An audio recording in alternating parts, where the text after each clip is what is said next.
Good afternoon, everyone. My name is Alicia Wilson, and I want to welcome you to this week's edition of Entrepreneurship Matters. Jill, Latonya, come on screen. You're good. This is one of the most beautiful editions of Entrepreneurship Matters because we have two phenomenal women that all are about making sure people are happy on their wedding day. I'm going to start the show off, give you their bios, which are impressive. We're going to do some fun things today. We're going to get to see their shops. We're going to get to see so many things in this edition of Entrepreneurship Matters. And I promise, tell your friends, tell everyone, come watch this because this is one you do not want to miss. Entrepreneurship Matters. We are on our week 39 of Entrepreneurship Matters. This is the first time we've ever featured two bridal shops and the owners of those shops on this series. What we know is that successful businesses, just like successful entrepreneurs, are built in a day. It takes hard work, grit, and a lot of failures to make it happen. But you are two women are making it happen. We started this at the urging of a young entrepreneur, high school student, Camry Moses, who I think in 7 days is going to be making her college decision. She came up with the idea of, if we had this conversation, it might inspire others. And so that is what we've been trying to do, and also lifting up amazing businesses in our community.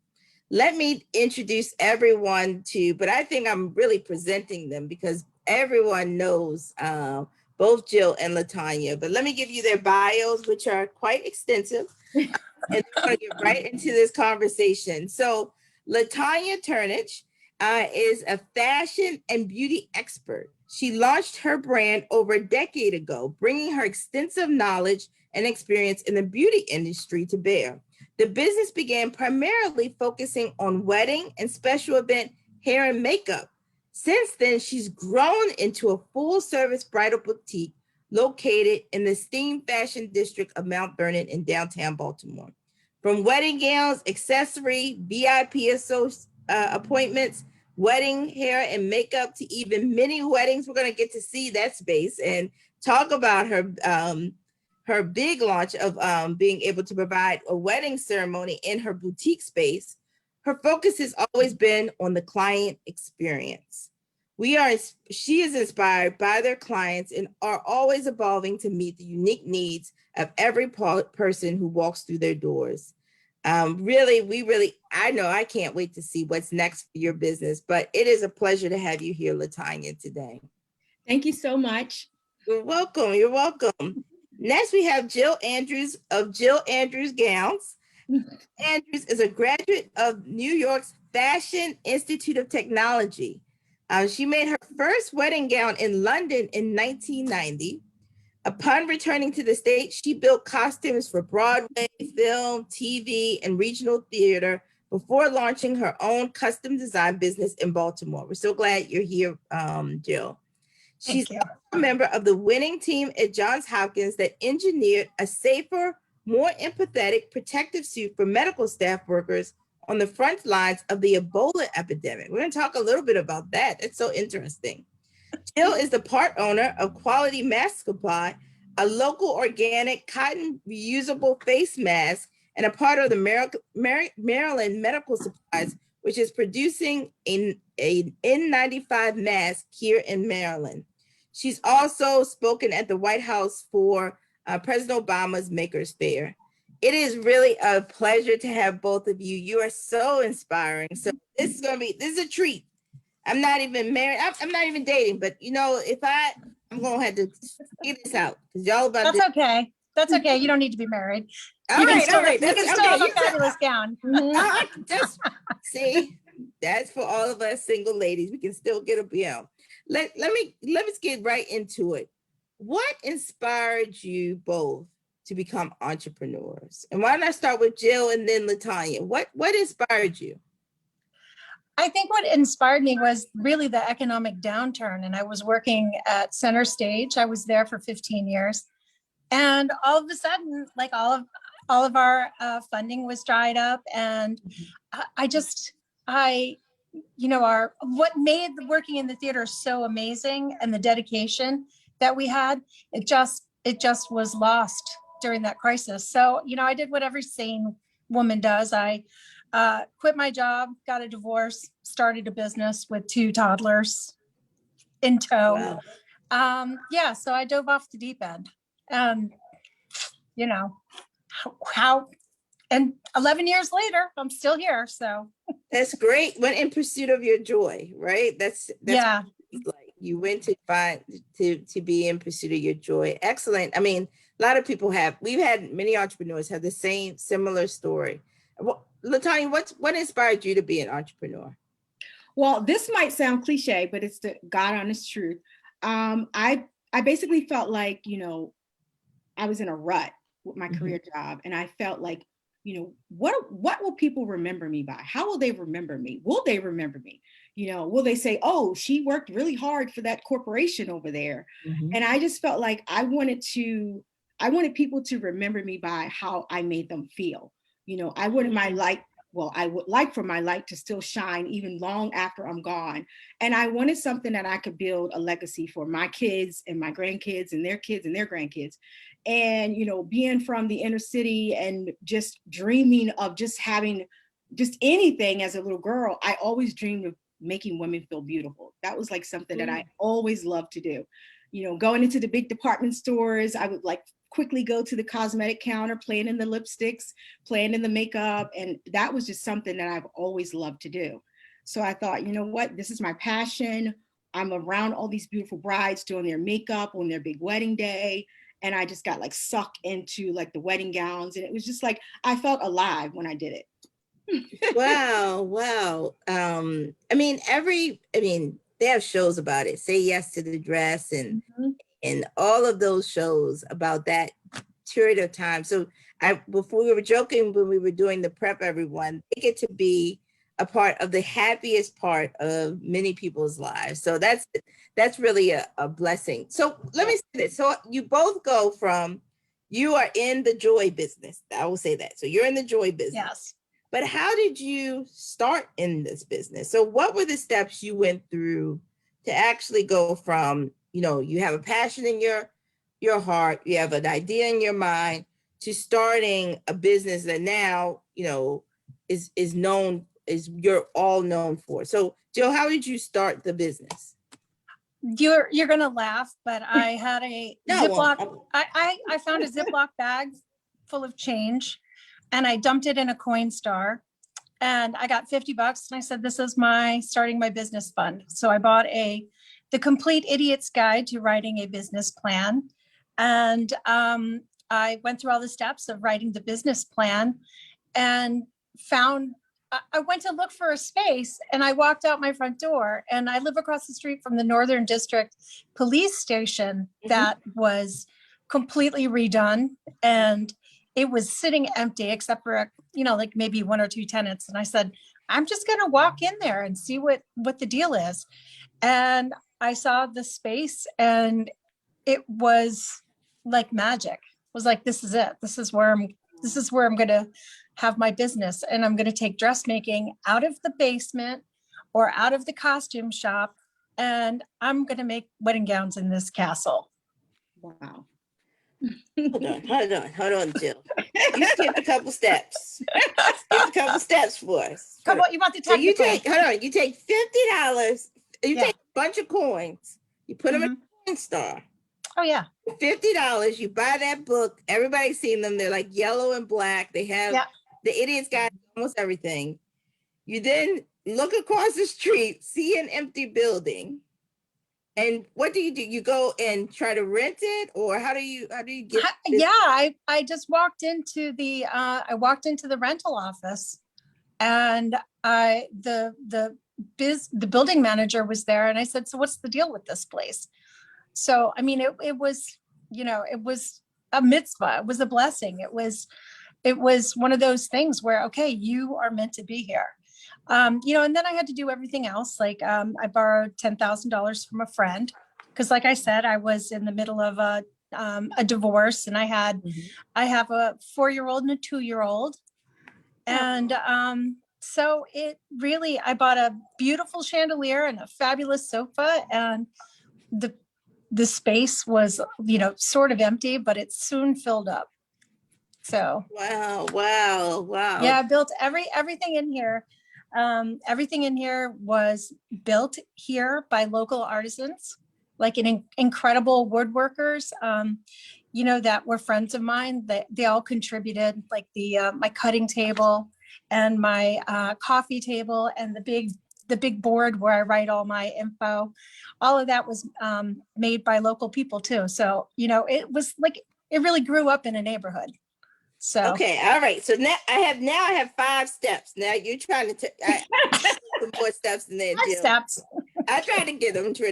So first of all, you found your own seed funding. You then educated yourself. You got a book. You really created a business plan, and then you found a space.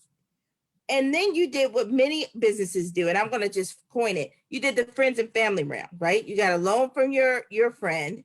You were able then to get friends to even do some of the artisan work in, and you launched your business, which I think is just really inspiring for a number of people who are thinking, how am I going to make it? Your network could do it. So Latonya, how about you? How did you go from passion in your heart, idea in your head, to starting your business? I still have no clue how I did it. Oh no, not you. You just made. I will tell you the steps, but I still pinch myself because I cannot believe this is happening. I can remember, of course, I got married, and you get married, you're newlyweds, and you're like, oh, honey, I love you. What do you want to do to make you happy? Like, that was literally the words my husband said. What is it that will make you happy and bring you home with a smile? Because I literally was at a point in my life where I felt like I'm in a rut. I have no legacy. I just felt like I wasn't doing enough to make a change. So my husband gave me the green light. He's like, if this is what you want to do, we're going to do it. And I'm like, what? I've been working since I was 14. And he's like, let's do it. So I resigned from my job. I started researching like spaces, because I had in my head, I had told myself, if I'm going to do this and really do this as a business, I can't do it from home. I had set up like a home office, getting together a website and all of that. But I knew that I needed an actual location. And I thought, once I get a location, I'm big time. I had no idea what else I was in for. But I started like just looking for spaces, in my neighborhood that I thought was, I could probably afford about $400 or $500 a month. I had no clue what I was doing. I literally had no clue. So I started looking for spaces. My husband came along with me because my husband's like, he can build a whole house by himself. So I'm like, even if it's run down, I can get him to fix it up and make it look nice. Found a space, and it was in the back of this building that was not such a nice or safe building, but I thought, you know what, this is a start. And I literally we signed a lease. It was a 1-year lease. I had no clue how I was going to get business, where they was going to come from. I just knew this is my space. I'm going to bring all my makeup, all my cute pictures. I'm going to put some paint on the wall, and I'm going to let the people know I'm here. I'm going to call Comcast and get me a phone line, which is what I did. I'm going to get some internet, and I'm just going to shout from the rooftops, hey guys, I have a business now. And it just happened. And I will tell you that first year, it was so hard. It was like nothing that I could even like put into words. But I learned so much because I was like a sponge. Anywhere there was any information, I would just grab it and, listen and read and just research. And I also found like a few businesses that I really admired, a few wedding planners that I really looked up to as far as their brands and their style. And I would just like research for hours into the night. I couldn't sleep. I just had a fire inside of me that I knew this was going to work. I knew I was in the right place. I knew this was my passion. I would sleep with a pen and pad at my nightstand. I would wake up in the middle of the night sometimes and I would just write something down. I mean, it was just like this transformation that I just knew I was going to do this. And I was not making any money. I mean, month to month, it's like, okay, we made the rent this month. my husband's working, holding things down at home, and, you know, just trying to be like a good husband to make sure that his wife is living her dreams. And I just never gave up. I knew that someday I'm going to hit the right switch and then this light's going to come on.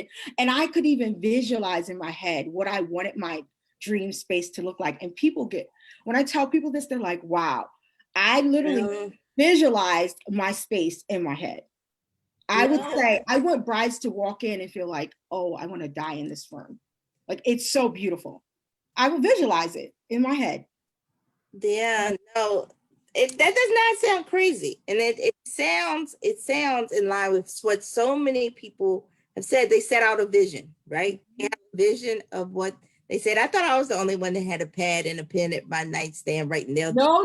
I still no. Yeah, you have these great ideas. Let me say, you talked about a couple of things. I want to make sure folks who are taking notes. One, you talked about researching, right? And you research. You research everything, but you research spaces. You then had a lot of faith because you went forth and set your business up, signed your lease, made sure you're all in order. And then you engaged in what I call market research, in the sense that you looked at what were others doing in the field and really then started to grow and herb your business. Let me tell folks a couple of things. I forgot this. I got so excited. I forgot to tell everyone how to participate in this conversation, but people are already participating. But if you want to, you may put questions into the chat on Facebook.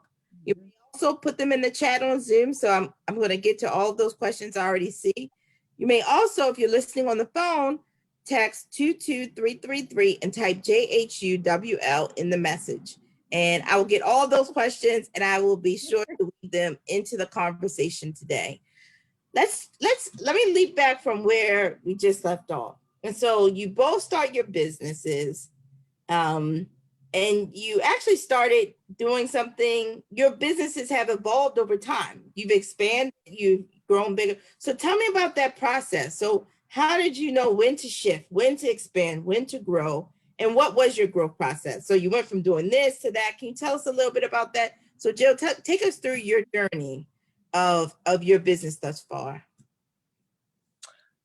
Well, like Latonya said, it's crazy when you first start out. You're every single, the first couple of years, it was really rough. I think one of the most important things that I had to do at the time was I really had to scale down my life outside of the business. So, my kids always laugh because last year they got internet at home. So we never had cable. We never had cable. And, I committed to putting everything back into the business that I could, to keep it going, because I felt like it was really important for me to keep educating people about having things made and the importance of that skill. And I love it when kids come in because they see wow, she's making dresses, she's sewing, So when part of the journey for me was deciding, because the studio has 3 different rooms, was to put the workroom in the most, in the front with the beautiful windows, so people could see in and see me working. And then you walk through there into the showroom, and all of a sudden you're really confronted with the idea that somebody is actually really here sewing your dress, actually making it for you. So I think people really enjoy that journey. And it's also, it was a really important thing for me to make a choice about my, where I wanted to go with it, because I have done a line and, scalability and everything like that. And I decided to pull back from that because I was taking away what I loved about the job, which was working with individual people and finding out exactly what it was. I didn't feel like I could generally design for people that I didn't know. So I think that was a really big thing for me, was to realize how important it was to stay true to what made me happy and what my gift was. Yes. That was Yeah. It's really interesting you talk about, and we haven't had many people talk about the sacrifices and scaling down your life in order for that business to thrive. And put everything back into that business. I really appreciate your honesty and your frankness. There's someone on here thinking like they see some entrepreneurs balling and doing the business. That might just be, that's probably not accurate. Social media versus real life. That's not it. That's not it. Okay, Latonya, how about you? How did you go along your journey? So one of the things, sort of like Jill said, I had to say, okay, there's no vacations, there's no celebrating birthdays. Christmas looked a lot different. Many years, for like the first 3 years, I think we really had to cut back. We had to say, okay, we're going to do this and we're going to do it. And we are going to stay focused and believe that this is the right thing. We're in the right place. I would always say, we're in the right place. Okay, I know I haven't celebrated. We haven't done this. My kids were like, Mom, we want you to win. You just keep going. Another thing that I can remember is when I did get that first space, and Jill, you were a lot blessed than what I was, because you seemed like you had the right space and it was the space. But when I first got my first space, it was an actual address, but it wasn't the space. So I had to eventually find the space for what I wanted to do. And once I decided to do that, then I had to identify who is my customer and who am I speaking to? Because at the beginning, I was like, oh, I'm going to help everybody. And I'm going to do her makeup and that makeup and this makeup. I was all over the place. And I really didn't have like an actual, a target audience of who am I speaking to? And then once I found out, I need these space, I need to find out who I'm speaking to, and then I need to go where she is.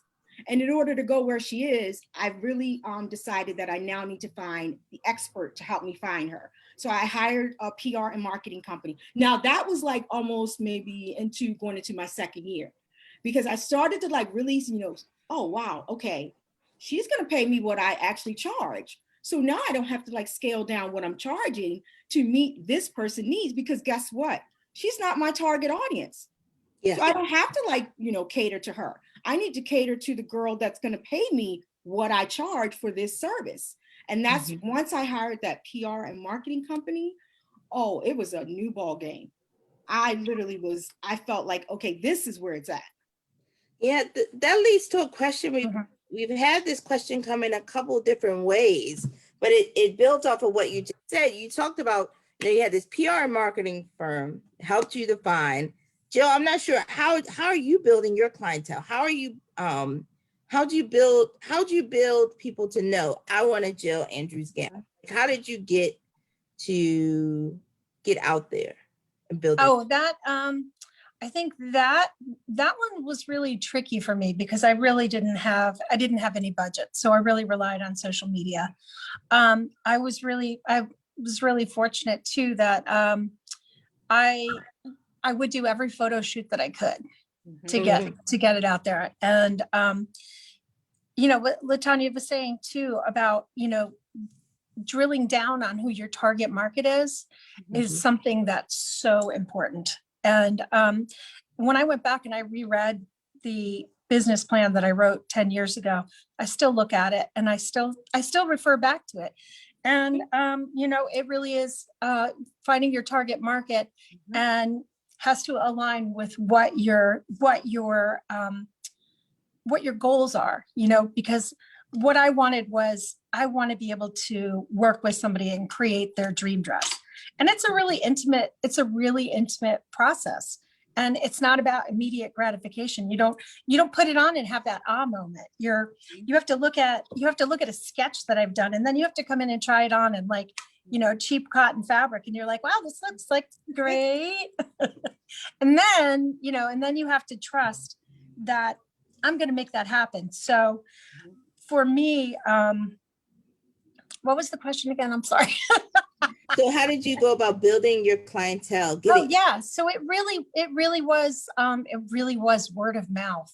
That is word of mouth, social media, doing photo shoots, and kind of like co-oping advertising, and by doing photo shoots. So that was really an important thing, because especially during the past 11 years, you've seen money, for advertising go from being in print to digital. Just in the past 10 years, you've seen those priorities. So it was really important to prioritize, when I do advertise, exactly where it's going and how, what bridal shows I do. Because I can't answer, I'm not for everybody. And I tell people I want to be the last stop.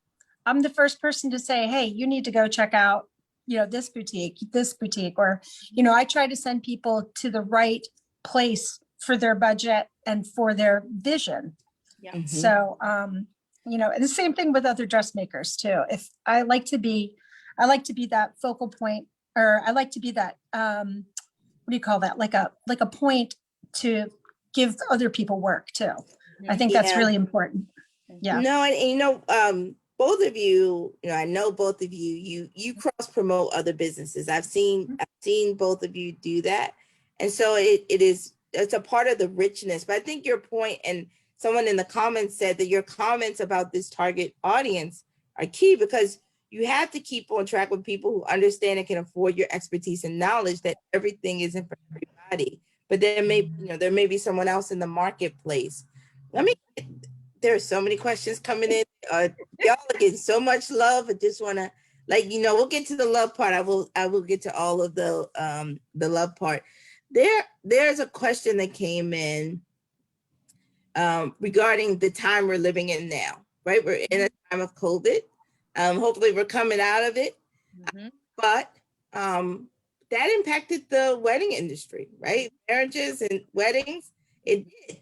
Now, sometimes for not so good, but sometimes we got some great things have arisen out of that. Can you tell us a little bit about that, Latonya first, and then Jill? And let me just tell everyone, don't worry, we are going to take a tour of both of their shops, everything in there. So they'll give us probably a teaser right now. But what's been the biggest shift during COVID?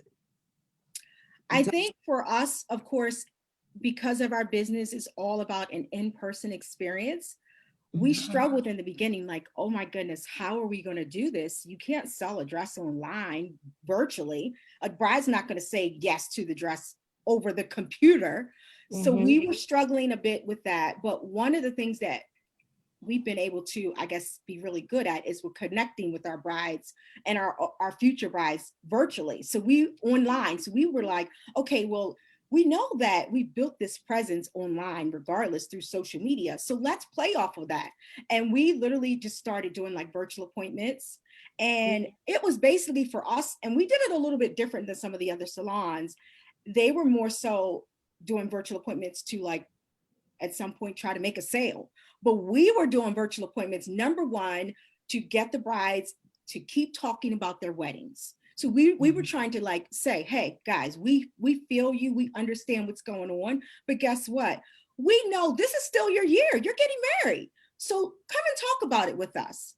So that was our way to, like, make friends and keep them as our friends, because we knew we were coming out of this as we still come out of this. So we put a spin on our strategy. We were like, okay, we're going to go out there and just make friends with them and give them the opportunity to book a virtual appointment, to connect with us and see a sneak peek of our salon and let them talk about their weddings with us.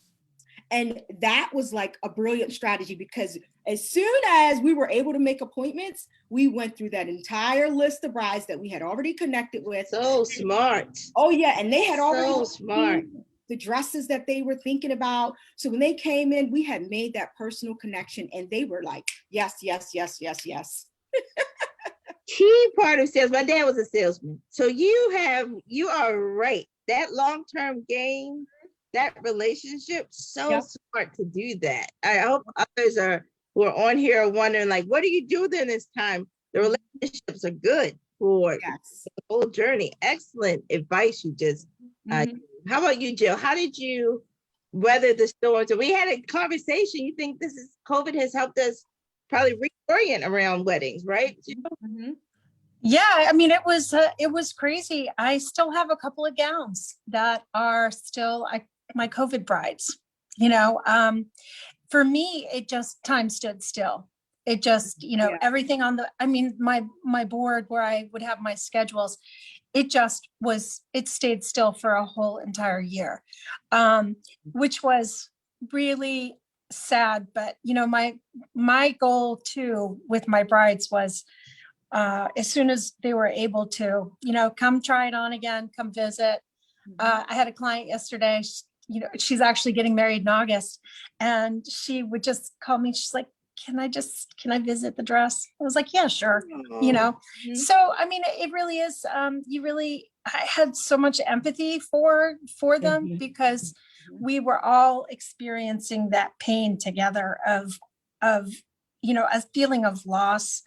But I think that the intimate nature of weddings now really kind of, it's a little bit of a bonus because now everybody gets to have their intimate wedding, and then they get to have their big party. Right. So they get to wear it twice, right? Twice.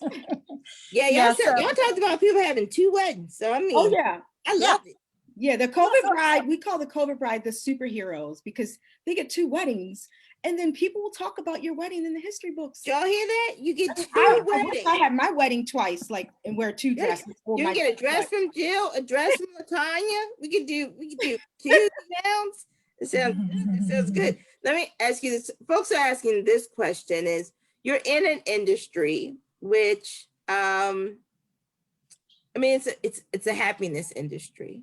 But what's the challenge of the industry? Are there some challenges of being in the wedding industry? I know we talked about COVID, but in even the best of times, is there a nuance that people don't understand when they think about the wedding industry? How about you, Jill, and then Latonya? I think people always say to me, wow, how can you do that? Don't you get bridezillas? And, I feel like, I'm sure Latonya has a different experience with this, but I feel like, I really you have to like vibe with me to really kind of, to get it. So, I'm not in the industry of that moment of say yes to the dress, because, you have to go through all these stages to get there. So for me, it's like this really prolonged relationship. So it's really kind of cool because I really do get to know my clients. And that's one of the most important things. It's like, I have to see how they see themselves on their wedding day. So, that for me has always been really neat, because it's like, I look at them and I think, this would be great. This would be great. But I also have to respect what their ideas are. And usually they all work together. So that's kind of fun creating that moment. So. And so people, we've received this a couple of different ways and a couple of different times. What's your favorite part about helping a bride find the perfect dress? And then what things do you think people should be considering when they are buying a dress? So Tanya, what do you think? What's your favorite part? And then what should people be considering when they're thinking about that dress? So my favorite part, of course, is always the say yes moment. It never gets old. Everybody's different. And we have this special thing that we do at our shop when they do find the one. I mean, it's a party. We celebrate. It's like, oh my gosh, can you believe you're in a wedding gown? This is the one you're getting married in. And we make it a huge thing, because it is a huge thing. But one of the things that I would say, as far as one of the pieces that really kind of like is a challenge for us, there's this, I don't know, rumor or thing that's out there that brides have to go to a million gazillion shops. You got to go here, here, here, here, and here. And you can't buy the first dress that you see, or you can't buy at the first shop. There's this myth. And to me, that is just that, a myth. If you put on a dress, number one, you can't not take it off. You're like just staring at yourself in the mirror and you don't want to take it off. You cry or not cry, but you feel like, wow. And you think in your mind, wow, this is like absolutely amazing. My fiance is going to cry. He's going to love it. If you get that feeling that this is the most beautiful you've ever felt in your life, this is your dress. It doesn't matter with A, B, C, or D says over there, or mom or mother-in-law to be, or whoever. It's about you feeling your most beautiful ever. It could be a green dress, it's an orange dress, a black dress, whatever. It's about what you feel inside. And we as the stylist are the expert to help you with choosing the right silhouette, choosing the right style that goes with your venue and all of those things. But overall, it's your decision. And this could be your first shop. You've started here and it's happened there. Go with it. Because what's going to happen is you're going to go to all these other shops and you're going to try to create that dress you fell in love with every dress you try on afterwards. And you're never going to get it because you're still thinking about that one. You know what I call it? I call it pin sick. You know, because people go on Pinterest and they start to second guess what their first intuition was. And then they're like, but what about this? But what about, am I making the right decision? Am I making the right decision? Should I go try on more dresses? And it's funny you say that, Jill, because we say delete your Pinterest after you say yes. Delete it. Yeah, I call it pin sick. Hashtag pin sick. Hashtag pin sick. Everybody know that's a hashtag. It's like delete that Pinterest because you're gonna continuously go back and say, oh, well, wait, I thought I wanted this. Don't question that. Yeah, have some faith in your vision, and then let the professionals take over. Exactly, because we're professional girlfriends that are going to be honest with you. We're not going to tell you that it looks good if it doesn't, because in the end, you're going to be happiest when you see the pictures and you feel and look like better than So let me ask you this. I want to ask two questions and then we're going to go on our tours because we had. So first question is, folks want to know, do you do other special occasions other than just weddings? So do you do other dresses than just wedding dresses? Do you do the bridesmaids, the entire party? Like what's the full scope of the things that you sell in your business? So Jill, tell us about the full scope. Yeah, I do red carpet gowns. I've done the Grammys. I've done the Oscars. I've done, I turned down the Emmys, but that's another story. Send them on over, Jill. I do all kinds of, I can make anything. So, I even do like really weird things. Like I've made mascots. I've made all kinds of weird stuff, but my sweet spot is definitely, the red carpet gowns. I also do mother of the groom, mother of the bride, like any kind of specialty gown that you're looking for, but I love a challenge. That's why I got into the hazmat suit hackathon. I know. So amazing. Because I'm a problem solver. So that's kind of what it is. Excellent. How about you, Latonya? What's the full scope of your business? So we also do bridesmaids. We do mother of the bride, mother of the groom. We also do a little customization because our seamstress is an actual designer as well. So if you are looking for like that extra extended train, or you want to add like some extra appliques, or you want to do this cape that's trending now. So we can do those types of services. I personally am more of the bridal gown girl. That's what really kind of like fills my heart and makes me so happy. But we also do hair and makeup. So we do full service with us. We do on location, we do in-house, and we do elite ceremonies too. I forgot to talk about that. I know, we're gonna get into that. We're gonna let them see the space so they can see. Yes. But we do a small portion, not as a big collection, but we do have a smaller collection of like bridesmaids gowns. Okay, cool. Excellent. And I forgot to say too, I make all the jewelry too. I have a couple local women that are amazing jewelry makers that do my jewelry that I don't make, but I also do veils and headpieces. I can make anything except for shoes. And you know, and you know what? We had a shoemaker on. We got fourth week. Oh, wow. No, Tori. Oh, I have to hook y'all up. I should know. oh yeah, no, absolutely. Yeah. The whole, now you can now you have a shoemaker for yourself. There That's we go. incredible. Right? Yeah. Yes, absolutely. Absolutely. So let's, last question before we go on the tour. We do have, and I confirm this, we do have Oprah watching, and we have a couple of other investors watching. And so we want to know, what is your recommendation to them on how they can support your business? How can they make sure that we have more Jill Andrews, more Latonya Turnages, more Elite Secret Bridals, more of your businesses thriving in our community? So Jill, what would you say? What do you have to say? I love the education part of what I do. I love it when people walk in and, you know, and I get to say, hey, you know, this is the silk. This is how I do it. I love having students come through.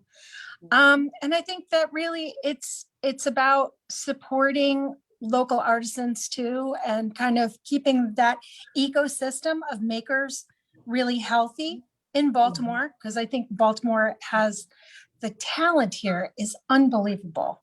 Yeah. So that's really an important thing for me.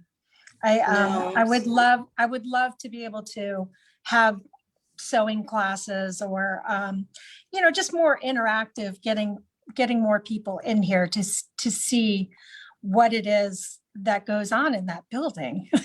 You know, beyond so many people would love to learn. I mean, to sew, to put things together, to cut and sew beautiful things. I think that's a great, and the support for that is tremendous.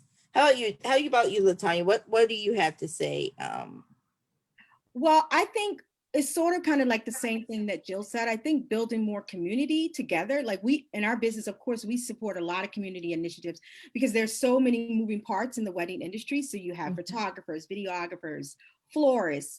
I think just being able to keep a strong community unit, well, we can support one another and we can bring attention to one another. And that way you don't have a lot of that competitive energy where, you know, brides are going from one person to the next person just to see, you know, where I can get the best cost or whatever it is. But I think just figuring out a way that we could build more of a community and more of a support for one another. And like you said, there is so much talent in Baltimore. I had no idea there was someone that actually made shoes. I would love to have that you know, entrepreneur come in and talk about their business and talk about what they would do. And then also I would say, just to have Oprah step into my shop and say, hey girl, I will tell you that was one of the things that my bishop, when he came to bless my shop, he said, you know, you're going to have Oprah walking in your door and sending people to you. So, hey, Oprah.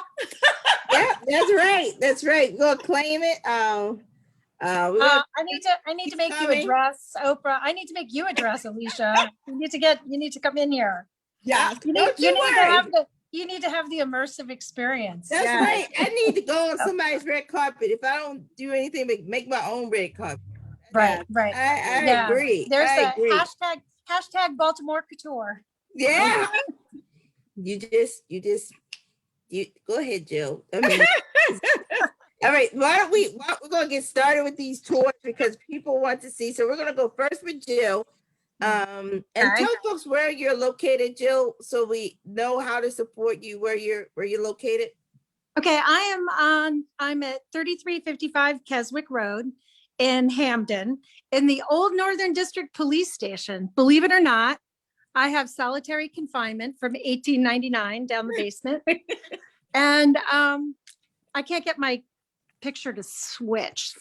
No, you're good. You're good. Keep it like that. Oh, you mean on your phone? Okay. Yeah, on my phone. So there should be like a little.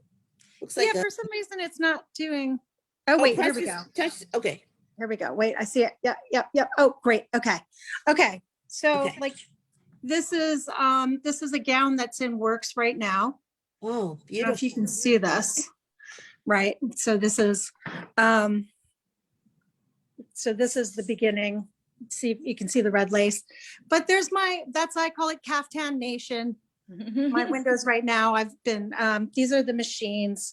Like I said, it's a bit messy here, but there's some really cool stuff. When you go over here, you know, I've got a vintage dress from the 30s that needs restoration, other people's projects.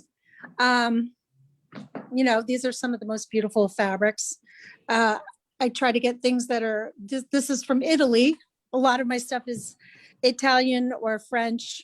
But, you know, I can get fabric from anywhere in the world. So it's really beautiful. I mean, this is amazing. So this is Jill. So she's one of my dress forms, but this is my showroom. Oh, you can sit down and Yes, take some time for yourself. Yeah, that's a gown that I made for somebody that was getting married under the Golden Gate Bridge. So beautiful. Yeah, this used to be the police station. Can you even? Like the captain's desk used to be right in there. so cool. So, so cool. Yeah, and then this is, like I said, everything I try to do, this was all built by a man named Ed Myers. This was from an old barn, but we needed the windows or the walls to be kind of flexible. And so this is the fitting room area with all these. All the mirrors, angles. Yeah, can you see that? So these are all vintage mirrors, but everything is reclaimed. Like this was from a dance studio, another building in Baltimore. This is the old molding. So I try to keep, you know, I guess the thing is, it's just authentic. It just, like I said, it just grew up here. Oh, this is the jacket that everybody loves. It's a motorcycle jacket made from. Oh, wow. So cool. It's a little, see that little motorcycle jacket with a little hunting scene on it. So it's one of those things that's been hanging around here. But like I said, I also do millinery, but I love carrying other people's work. I love to support other people that are artisans. So yeah. Do you have others working in your shop as well? You know what? I don't right now. I did a long time ago. Oh, this is the jewelry. Everybody, this is the jewelry. Yeah, so look pretty. at this. Look at these, so are my pretty. Yeah, these are my favorite. They're citrine. So everything is oh, I hear my cicadas. Oh, hold on. Go back to the cicadas. Can you go back to the cicadas? Aren't they? They're big. Those are so like diamonds. They're pink and red. Oh, I'm getting one of those. Put one aside for me, Jill. I will. And then this is Claire, my assistant. She does micro needle points. So we made these beautiful chokers. Oh, beautiful. Can you see that? Look, there's a spider in there. Wow. Oh, yeah. She does the needle point with a magnifying glass. So beautiful. Yeah. And so all these necklaces, these are these beautiful earrings. These are my girl Sada makes all my beautiful jewelry. I mean, this stuff is all, so lovely. Beautiful, beautiful. Give them the address again, Jill, so we can know where to come and get this made. I appreciate Latonya telling me I can get I'm fit for a red carpet. I love you. I really. I'm at 3355 Keswick Road in Baltimore, in Hamden. You know the Miracle on 34th Street? Yes. You know I'm right there. I'm the big building where everybody tries to park. I'm in the old castle. You have to come and see Jill. Excellent. Yes, please do. But, yes. Thank you so much for taking us on a tour, Jill. Thank you. I'm so thrilled to be here. Yes. All right, Latonya. Now we have Kate. So Latonya has two. Kate's in the shop. Yes, Katie. Hi, everyone. She's gonna give us a tour. Yes. Hi, everyone. Nice to meet everyone. So I decided to start us at the Say Yes wall because that's our famous wall that our brides have to get their picture of, in front of the wall. We'll start with yes wall. And then I'm going to flip my camera so I can start you on this little tour.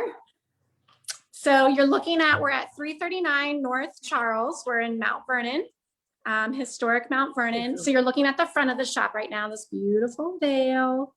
And then the famous mirror that our brides love, they usually come up here and say yes at the end of their appointment. This is the big mirror that they say yes at. So hi, everyone.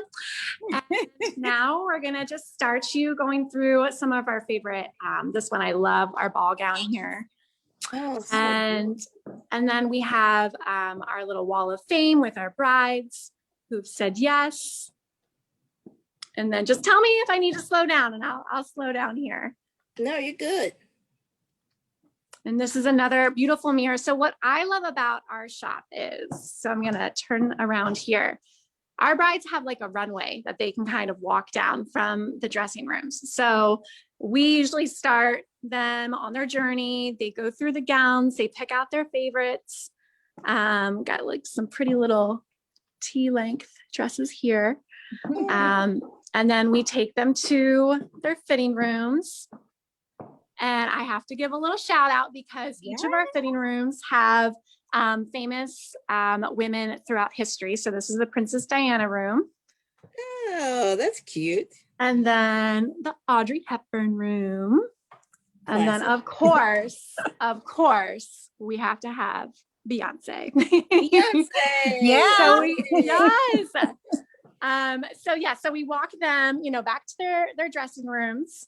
And then when they, really find the dress that they love, they get to walk up this amazing, basically what I like to call a runway.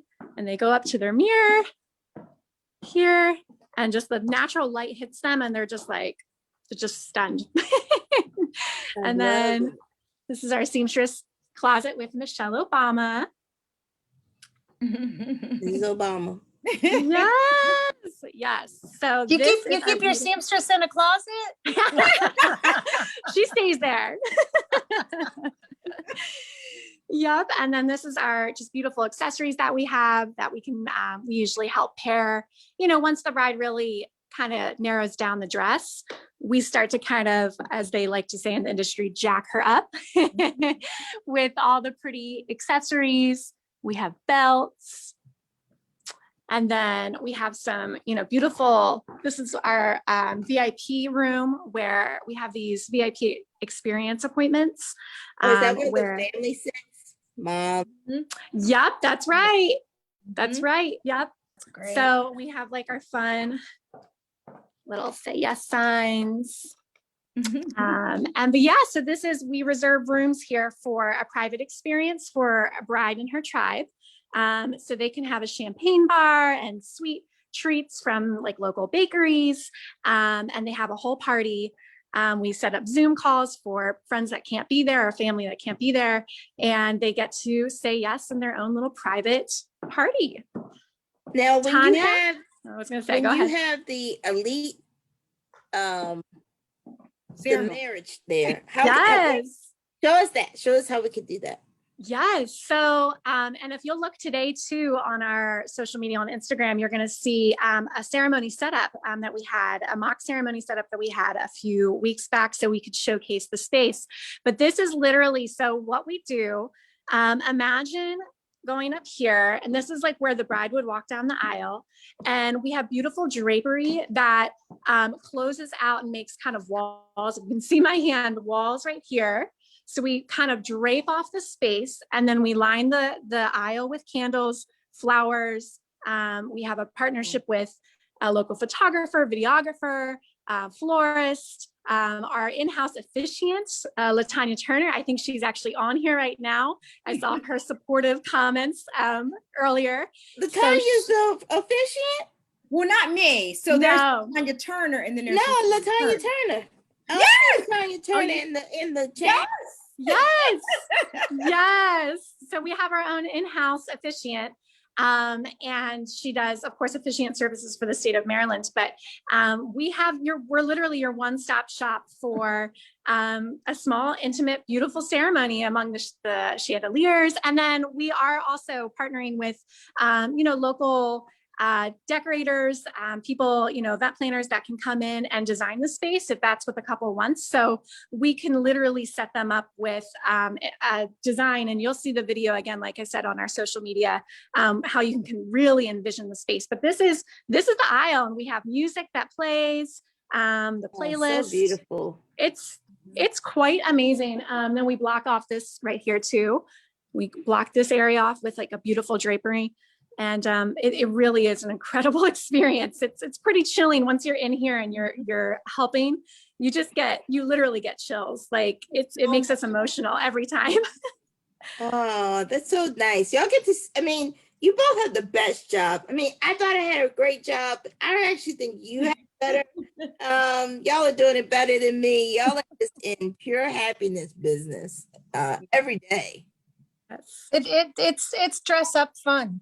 Yes. Don't worry, I'm gonna have some come see you, Jill. Yeah, I'm a big fan of Prosecco and tiaras. That's good. Let me ask this question. I want to make sure everyone knows how to get in touch with you before I keep asking questions. So let me go to you, Jill. How do people get in touch with you? They're watching now. They want to know, how can I come? Well, we know how to come visit. We know your address, but how can they get in touch with you? info@jillandrewsgowns.com is my email. And that's really the best way. info@jillandrewsgowns.com. So great. And they can follow you on all. Oh yeah. Follow me on Instagram, please. Yes. Instagram, which is JA Gowns. So I'm on Facebook. Yep. I'm on JA Gowns, Jag Gowns. That's my nickname. My nickname is Jag. My children's friends refer to me as Jag. I am the gowns are me.